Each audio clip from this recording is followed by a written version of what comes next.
ባይዜ አልቆርጠው ምን ያቀዋሉ ሽምግልና እንኳን ሲላክ ሽምግልና ላይ ልጁ ምን አለው ተብሎ ነው የሚጠየቀው። ወደደም ጠላም ወንድ ልጅ እሷን ፕሮቫይድ ማድረግ ተፈጥሮ የሰጠው ግዴታው ነው።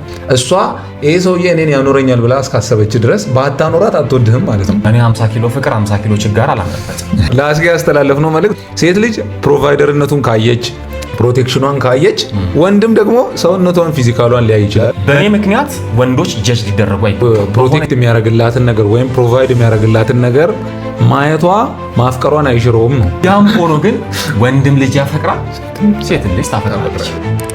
በፍቅር ያበደች ሴት ካሳየኸኝ የማይሞት ሰው አሳይሃለሁ አለ አስጌ። ሴት ልጅ በፍቅር አታብድም፣ ምክንያቱም ሰው አታፈቅርም ይላል የአስጌ ንግግር። ሴት ልጅ የምታፈቅረው የወንድን ልጅ ብቁነት ኳሊፊኬሽን ነው። ብር፣ ቁመና እና ደህንነት ፕሮቴክሽንም ነው የምታፈቅረው። ይሄ ነው ዋና መለኪያዋ። ይሄ ደግሞ ፍቅር አይባልም ይላል አስጌ። እስኪ ሀብታም ሴት አፈቀርኩ ስትል አይቶ የሚያውቅ ሰው ካለ ይንገረኝም ይላል። አትልፉ፣ ምክንያቱም የብቃት ወይም የኳሊፊኬሽን ጥያቄ የለባትም። ምናልባት መውለድ ልጅ ፍላጎት እንጂ። በተቃራኒው ወንድ ደግሞ ምንም ትሁን ምንም ጥያቄ ሳይኖርበት ማፍቀር ይችላል ይለናል። ዛሬ በዚህ ጉዳይ እንወያያለን። ሴት ልጅ ማፍቀር ትችላለች ወይስ አትችልም? እውነተኛው ፍቅር የወንድ ነው የሴት ነው የሚለውን እናወራለን። እስከ መጨረሻው ድረስ ተከታተሉኝ። እንደተለመደው ከጓደኛዬ ሲሳይ ዮሐንስ ጋር የዛሬው ውይይታችንን እንቀጥላለን ማለት ነው። እንዴት ነህ ሲስ? ሰላም ነው? ቆይታ አሪፍ ነው? ይመስገን። እንዴት ነው? አለው እግዚአብሔር ይመስገን። እንግዲህ ከሰሞኑን መነጋገሪያ የሆነ ሀሳብ ተነስቶ ነበረ። አስጌ ሴት ልጅ ማፍቀር አትችልም ብሎ አወራና ብዙ ሰው እንዴት ይባላል ማለትም ብዙ ድሃ ወንዶች እያሉ ያን ማንነቱን ተቀብላ የምትኖር ሴት እያለች እንዴት ትናገራለህ ይላሉ። በአንድም ሳይድ ደግሞ እውነት ነው። ሴት ልጅ የምታየው ፕሮቴክሽን ነው። የወንድ ልጅ ወደፊት ያኖረኛል ብላ አስባ ነው አብዛኛው ሴት ለትዳር ሲገባ የሚገባው። ሽምግልና እንኳን ሲላክ ሽምግልና ላይ ልጁ ምን አለው ተብሎ ነው የሚጠየቀው። ስለዚህ በሁለት ሳይድ ላይ ነው ብዙ ሰዎች እየተፋጩ ያሉት። እኔም የሆነ ጎራ ላይ ገብቻለሁ፣ አንተም የሆነ ሳይድ ይዘሃል። ስለዚህ ምንድነው እስቲ ምን ብለህ ታስባለህ? ሀሳባችንን በዚህ እንጀምር። በቅድሚያ አመሰግናለሁኝ። ይሄንን ቪዲዮ ብዙ ሰዎች ለቀውት የተወሰነ አይቻለሁኝ፣ የተጻፉ ነገሮችን አይቻለሁኝ። አስጌ ያነሳበት የራሱ መነሻ ሀሳብ ይኖረዋል። እኔ ግን አንድ ነው እንግዲህ የሚይዘው ሳይድ፣ ሁሉም የራሱ ሳይድ ይዛል። እኔ ግን ያው ይቅርታ አድርጉልኝና ሴት ልጅ ታፈቅራለች፣ አዘርዋይስ ደግሞ አስጌን ባገኘውና ባወራው ደስ ይለኛል። በዚህ አጋጣሚ ሴት ልጅ ታፈቅራለች የሚል አቋም አለኝ ነኝ። ኦኬ እኔ አቋም እሱ በምን ማለትም ይሄኛውን ስፔሲፊኬሽን ምን ትለዋለህ? በዚህኛው ሳይድ ያለውን ማለትም ካየነው ከሽምግልና አንጻርም ቅድም ብያለሁ። የመጀመሪያ የሚታየው ልጁ ምን አለው የሚል ነው። ወንድ ለምሳሌ የሴትን ልጅ ማንነት አያይ፣ ማለትም ባህሪዋን ካጠና ምናምን በቂ ነው። ግን ሴቶች ሲያዩ አንተ ባህሪህ መልካም ቢሆን እንኳን ማኖር ይችላል የሚለውን ያዩታል፣ ፊውቸርህን ያዩታል። ማለትም ይሄ ሰውዬ ምን ፋይናንሻሊ የስራ አቅሙ ይሄ ነገር ሁሉ ይታያል። ይሄ ደግሞ አስጌ እንዳለው የፕሮቴክሽን ጉዳይ ነው፣ ወይም ደግሞ ማኖር ይችላል የሚለውን የሚያስብ ነው። እና ሴት ልጅ የምታፈቅረው ይሄ ማቴሪያል የሆነ ነገር ነው፣ ወይም ደግሞ የአንተን ፕሮቴክሽንን ነው እንጂ አንተን አይደለም የሚለው ሀሳብስ ምን አድርገው ነው በተቃራኒ ታፈቅራለች ልትል የቻልከው? ኦኬ ማለት እኔ ይህንን ለማለት የቻልኩበት ምክንያት በነገራችን ላይ ሀሳብ ስታነሳ በመጀመሪያ ደረጃ ካለህበት ካልቸር ነው የምትነሳው። የመጀመሪያው ነገር መነሻ ሊታወቅ ይገባል። እንደ ካልቸር እኛ ሀገር ላይ የተለመደ ነገር አለ። ለምሳሌ ወንድ ልጅ ወደ ሴቷ ቤተሰብ ሲልክ የቤተሰቡ ጥያቄዎች ውስጥ መካከል አንዱ ምንድን ነው የሚባለው? ልጁ ምን አለው ይባላል። በነገራችን ላይ ለምንድን ነው እንደዚህ የሚባልበት ምክንያት ተብሎ ደግሞ ሊታሰብም ሊታወቅም ይገባል።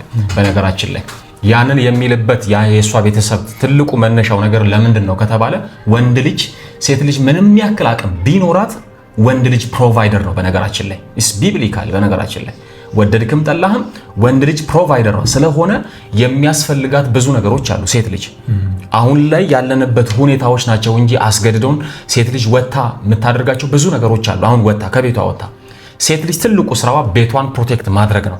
ወንድ ልጅ ደግሞ ለሷ የሚያስፈልጋትን ለቤተሰቡ የሚያስፈልገውን ነገር ሁሉ ፕሮቫይድ ማድረግ ሙሉ ኃላፊነቱ የወንድ ልጅ ነው ማለት ነው። ያንን ታሳቢ በማድረግ ነው እንጂ የሷ ቤተሰብ ምን አለው የሚለው ሌላ ነገር ታስቦ አይደለም። ገብቷል አይደለ? ከዛም አንጻር ማየት ያስፈልጋል። እንደ ካልቸር ነው ያ ነገር የሚባለው።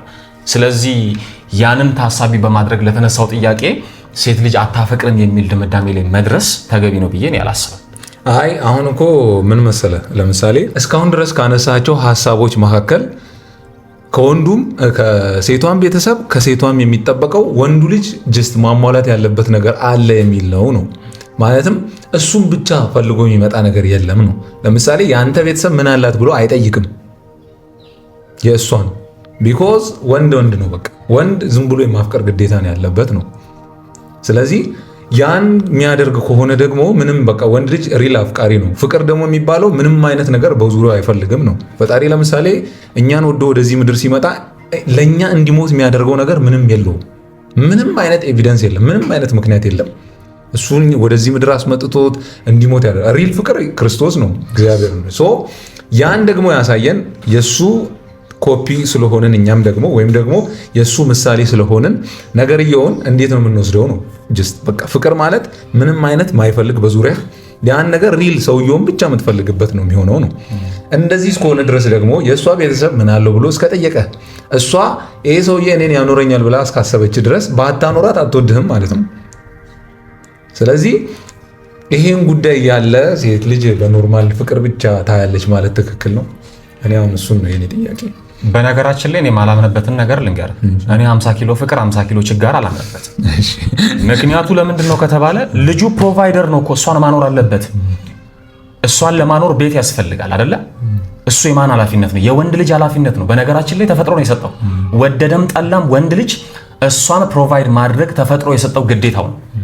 ያ ግዴታ ደግሞ እሷ አታፈቅርም የሚል ድምዳሜ ላይ እንድንገባ እኮ ያደርጋል። አሁንም ሊታሰብ የሚገባውን ነገር እዚህ ላይ እንድጨምር ነው የምፈልገው። አሁን እኮ ሴቶቹ ለምሳሌ በዚህ ዘመን እኩል ነን እያሉ ያለበት ጊዜ ነው። ከመጽሐፍ ቅዱስ አንጻር ሳይሆን ተነስተን ይሄኛውን እያወራን ያለ ነው። እኩል ነን ከሚሉት አንጻር ነው። ወይም ሴት ከወንድ እኩል ናት ነው አሁን ባለው ጊዜ አስተሳሰብ። ፕሮቫይደር ነው ወንድ የሚባል ነገር የለም ማለት ነው በዚህ ሂሳብ። ይሄን የሚቀበሉት ከሆነ ይሄኛውን ሳይድ ጎራ ለይተን ማውራት እንችላለን። ለምሳሌ ሴት ጀስት ወንድ ፕሮቫይደር ነው ካለ ሴት ደግሞ ያን ማየት አለባት ከተባለ ተስማምተን እንትን እንላለን። አሁን ግን ይሄ ኢሹ እየተነሳ ያለው ሴትም ወንድም እኩል ነው በሚሉ ሰዎች መካከል ነው። ሴትም ወንድም ለቤቱ እኩል ነው። ፋይናንስም ማምጣት ካለበት ማምጣት ያለበት፣ ስራ መስራት ያለበት እኩል ነው መሆን ያለበት ነው። ይሄ በሆነበት ሁኔታ ስታገባ የእሱን ኤቪደንስ የምታይ ከሆነ ሴት ምንም ሪል ማፍቀር አትችልም ማለት ነው። የኔ ያፈቀረችው ማቴሪያሉን ነው። ኦኬ እንደዛ ጨረስክ አይደለ? ልክ አንተ ልጅ ማለት አንተ ፕሮቫይደር ሆነ አሁን ቅድም ባነሳው ሐሳብ ላይ አንተ ያነሳው ሐሳብ አለ። ወንድ ልጅ ፕሮቫይደር ነው የሚል ሐሳብ ላይ መጀመሪያ ልንስማማ ይገባል። በነገራችን ላይ ማንም ሰው የሆነ አንድ ስኮላር ተነስቶ ሴትና ወንድ እኩል ነው ስላለ እኩልነት እሱ አይደለም በነገራችን ላይ ሊታሰብ የሚገባው ማለት ነው። ወደደም ጠላም ተፈጥሮ የሰጠን ነገር አለ። የመጀመሪያው ነገር ሁላችንንም ኢቫሉዌት የሚያደርገን ተፈጥሮ ነው። መነሻችን ግራውንዳችን ነው ሁላችንንም ትሪት የሚያደርገን ማለት ነው። ስለዚህ ምን ሊታሰብ ይገባል? እንደ ተፈጥሮ ነው ልንሄድ የሚገባው እንጂ የሆነ ስኮላር ተነስቶ እንትናና እንትና እኩል ናቸው ስላል አይደለም።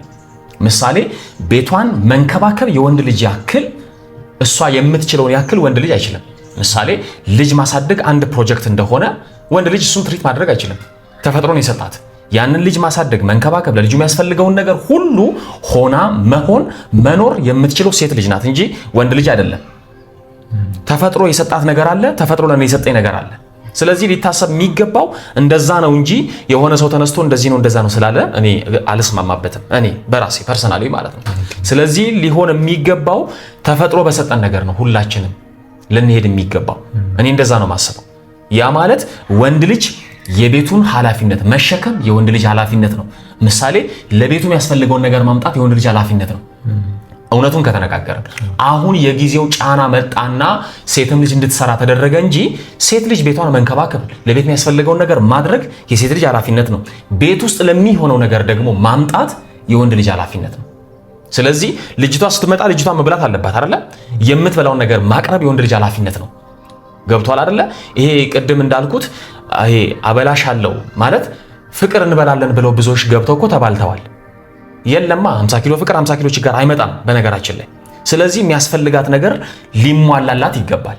ለሴት ልጅ ታፈቅራለች። አዎ በደንብ ታፈቅራለች፣ እንደ ወንድ ልጅ። እኔ እሱን አምናለሁ።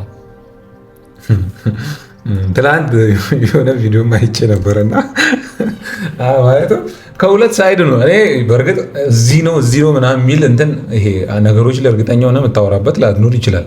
ኤቪደንሶች ልታነሳ ትችላለህ። ከሰሞኑን እንደው የመጣው ዳኒ መምህር ዳኒ አለ። የእሱ ስቶሪ አሁን ሰምተናል። ምንም በሌለው ሰዓት ሱሰኛ ሆኖ ሰውነቱ በሚሸት ሰዓት ነው አብራው የሆነችው። እስቲል ደግሞ ለውጡን ደግሞ አይተህ እስከዛሬ ድረስ አብረው ነው ያሉት። ግን ደግሞ አሁን አንድን ሰው እንደ ሳምፕል አንስተ ደግሞ ደሆል ደግሞ ናቸውም ልትል አትችልም። ፓስተር ዳዊትም ደግሞ ትላንት አንድ ያነሳው ነገር አለ። እንደው ከወንዶች ይልቅ ሴቶች አንዴ ካፈቀሩ ታማኝ ናቸው ይላል። ለምሳሌ ኢየሱስን የተከተሉ 11ዱም ሐዋርያቶች 12ቱም ደቀ መዛሙርቶች እሱ እንደሞተ መቃብር እንደገባ ሁሉም አሳ አጥማጁም ወደ ማሳ ማጥመድ ሁሉም ወደ የቦታችን የተመለሱት እነሱ ግን የሞተውን ሽቶ ሊቀቡ ሬሳውን ሽቶ ሊቀቡ ተጠራርተው ሄዱ ይላልና ሞቶ እንኳን አይክዱትም አንድን ሰው አንዴ ከወደዱት ይላል። ያም አንድ ማስረጃ ነው። ምን አይነት እንትን ልንሰጠው እንችላለን? እሺ ማለትም ከሁለቱም ሳይድ ይሄም ጥያቄ ነው። በእርግጥ እኮ ፍቅር ምንም አይነት ነገር ላይፈልግ ይችላል፣ ትክክለኛው ነው። በዚህም ሳይድ ደግሞ ምንም በቃ ይሄ ነገር መጠየቁ ትክክል ሆኖ ግን ማፍቀርም ትችላለች ደግሞ የሚለው ሳይድም አለ። ሁለቱን እንዴት ማስታረቅ እንችላለን? በነገራችን ላይ ከተነሳ ሀሳቡ ሊሰፋ ይችላል። እውነት ለመናገር ምሳሌ ቀላል ነገር ልንገርህ። አንድ ሴት ልጅ ከሁለት ወንድ ጋር ስትወጣ እንደኛ እንዳደግንበት ካልቸር ምንድን ነው የምትባለው? በጣም እንዳጸያፊ ነው የምትታየው አይደለም? ከሁለት ወንዶች ጋር ብትወጣ ሴክስ ብታደርግ ማለት ነው። አንድ ወንድ ልጅ ከ10 ሴቶች ጋር በተለያዩ ጊዜያቶች ላይ ቢወጣ ምንድን ነው የሚባለው? ሂዝ ማስተር። በነገራችን ላይ ማስተር ኪሎን አይደል የምናየው? እሱ ፍቅር ነው አይደለም? ስለዚህ ከዛም አንጻር እኮ ማየት እንችላለን። ግን ሊታይ የሚገባው በእኔ ምክንያት ወንዶች ጀጅ ሊደረጉ አይገባም። በሆነ ሴት ልጅ ምክንያት ሴቶች ጀጅ ሊደረጉ አይገባም። ሰው እየራሱ የቆመበት የራሱ ቦታ አለ። ስለዚህ እኔ ራሴን ጀጅ ሳደርግ በቆምኩበት ልክ እንጂ አንተ በቆምክበት ልክ ጀጅ ማድረግ አይቻልም። ስለዚህ ማፍቀር ይችላሉ? አዎ ይችላሉ። እኔ ካለሁበት አንጻር እኔ ስለ ራሴ አስጌም የራሱን ሐሳብ አንስቷል። አንተም የራስን ሐሳብ አንስታል። ቅድምም እንዳልከው ፓስተር ዳዊት ሞላለኝም እንደዚህ ብሏል ብላል። ሁሉም የየራሱን ሐሳብ ያነሳል። በነገራችን ላይ ደሆል ግን እንደዚህ ነው ማለት አይቻልም። ሰው የቆመበትን ነው መናገር የሚችለው። እንደዛ ነው የማስበው፣ ማምነውም እንደዛ ነው። ስለዚህ ጀስት ማቴሪያል መጠየቋ ትክክል ነው ማለት ነው። ማለትም አፍቃሪ መሆኗን አይከለክልም ነው። ምን ትስማማለህ ቤኪ?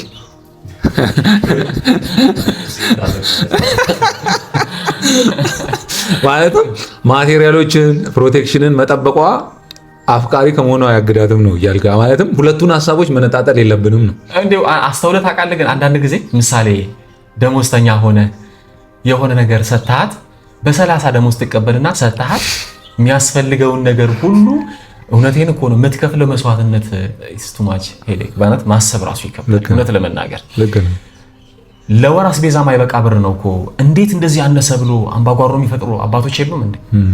ያንን ሁሉ መስዋዕትነት ከፍላ ነው። በነገራችን ላይ ቤቱ የመቆሙ ትልቁ ምክንያት ሴት ልጅ ናት።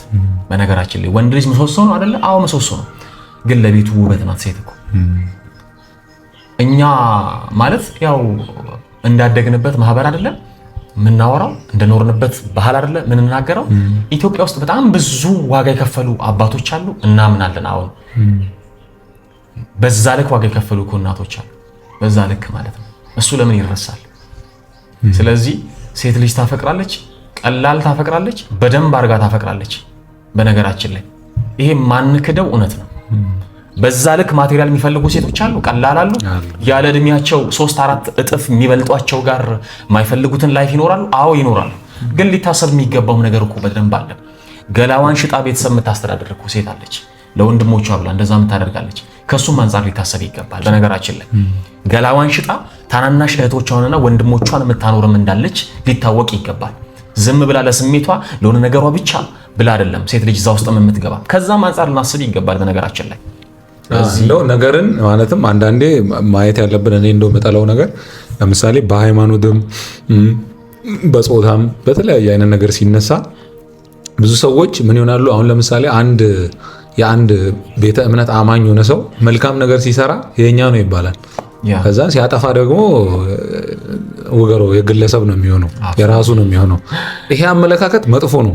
ሰው ሲሳካለትም ሲዋረድም ለራሱ ነው የተዋረደው፣ ለራሱ ነው የሚሳካለት።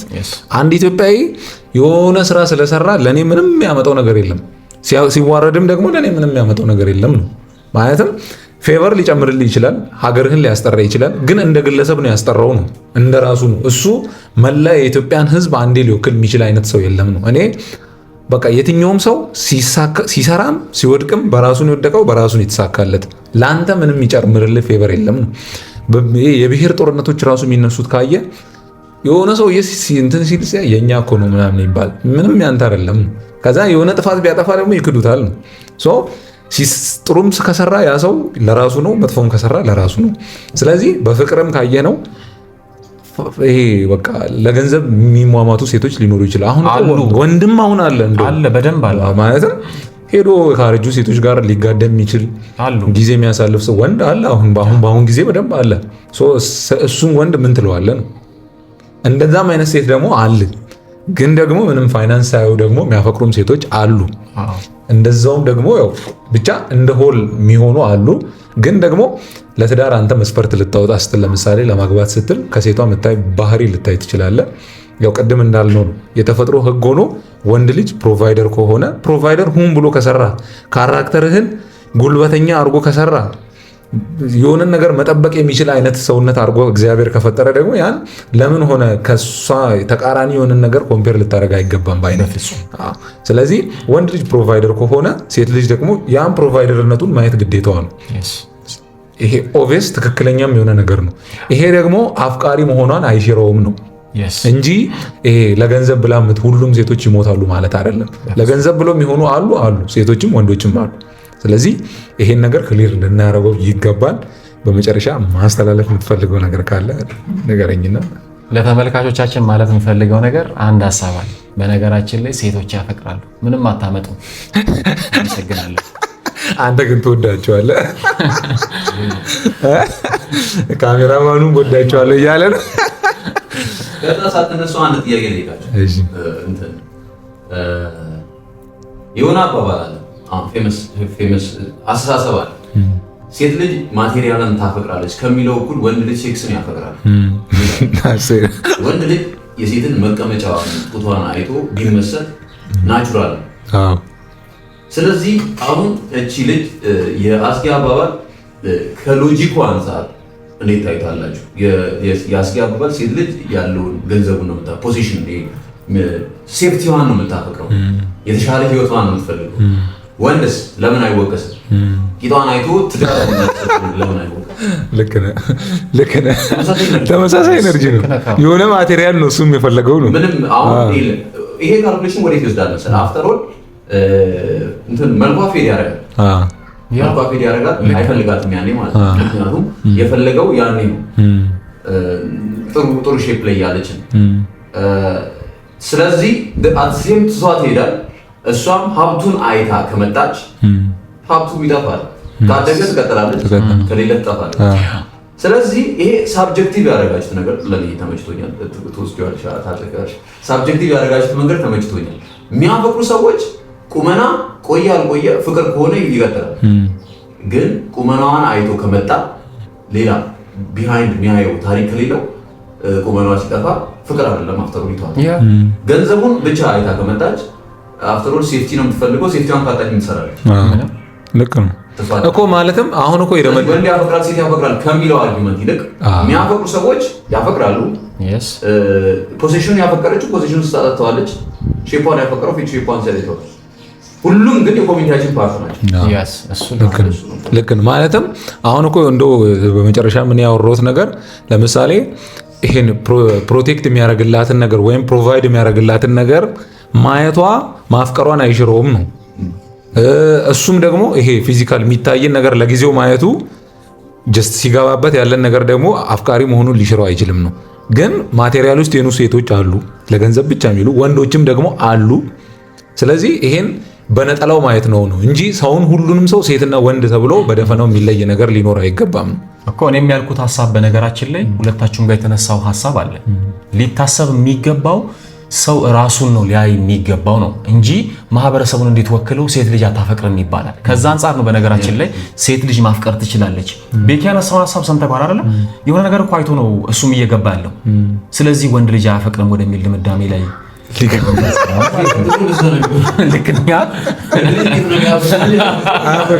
ባይዜ አልቆርጠውም። ይሄን ያውቀዋለሁ። አልቆርጠውም። ጌታን በጣም ሪል ነው ማለትም በቃ ለአስጌ ያስተላለፍነው መልእክት ወንድም ልጅ ሴት ልጅ ፕሮቫይደርነቱን ካየች ፕሮቴክሽኗን ካየች ወንድም ደግሞ ሰውነቷን ፊዚካሏን ሊያይ ይችላል። እኚህ ተፈጥሯዊ ሊስቡ የሚችሉ የሴትን ጀስት ሊስቡ የሚችሉ ፊዚካል አሉ፣ እነሱን ሊያይ ይችላል። ስለዚህ እነሱን አይቶ ስለወደደ አያፈቅርም ማለት ነው። ግን እኮ በነገራችን ሊታሰብ የሚገባ አሁንም ቅድም መጀመሪያ ወዳለው ሀሳብ ነው የሚመጣው። ሁላችንም ወደ ኋላ እንመለሳለን። ምን ላይ? ተፈጥሮ ላይ። ምሳሌ ወንድ ልጅ እይታው ላይ ነው እኮ በነገራችን ላይ አይደለ ችግሩ። ሴት ልጅ መስማት ላይ ነው እኮ ችግሯ። ስለዚህ ያም ሆኖ ግን ወንድም ልጅ ያፈቅራል፣ ሴትም ልጅ ታፈቅራለች። ሁሉንም በደፈናው አንውሰድ። በቀጣይ እንዲህ አይነት አስተማሪ ጥሩ ታሪኮች እስክንገናኝ ድረስ በደህና ቆዩልኝ። ቻናሉን ላይክ፣ ሼር፣ ሰብስክራይብ ማድረግ እንዳትረሱ። አሞና ቱብንም ላይክ አድርጉት ለቀጣይ እንዲመጣላችሁ መልእክት። በሰላም ቆዩልኝ። በብልሃት እንኖር።